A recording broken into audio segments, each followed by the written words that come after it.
नमस्कार मित्रांनो, good morning. सकाळची वेळ आहे, 7:30 वाजलेले आहे.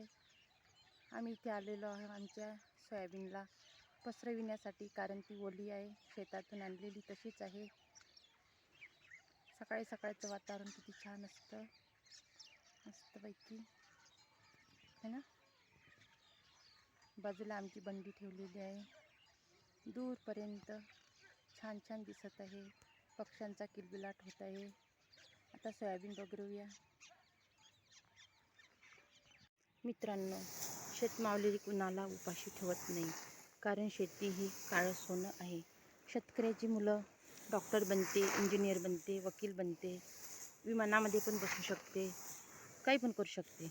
पण जे सरकारी नोकरीवर असतात त्यांची मुलं शेती करू शकत नाही. शेती हे काळं सोनं आहे, ते कोणी चोरूनसुद्धा नेत नाही. पिवळ्या सोनाला तरी खूप धोका असतो, इथे ठेवू, कुठे ठेवू, कुठे ठेवू. पण हे काळं सोनं आहे. दुनियाचे कोणत्याही कानाकोपऱ्यात गेलं तरी आपलं हे काळं सोनं म्हणजे आपली शेती, मातीचं ढेकूळ कोणी चोरूनसुद्धा नेऊ शकत नाही.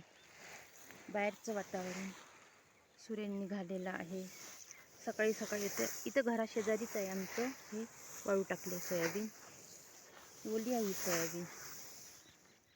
सोयाबीन पेरली तेव्हापासून खूप मेहनत केली, खूप महागाचं बियाणं विकत घेतलं, पण पाहिजे तेवढा भाव मिळत नसतो. जे आपण मेहनत करतो आणि जे आपण पैसे लावतो ते सुद्धा पैसे निघत नाही, कारण सोयाबीनला भावच मिळत नाही.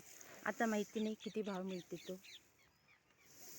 आता सोयाबीन बगरून आता घरी जाते, कारण घरचे पण कामं व्हायचे आहेत आणि पुन्हा दुधाचं पण काम बाकी आहे माझ्याकडे. दूध पण लावावं लागतं मशीनला, आणि दूध डेअरी असल्यामुळे.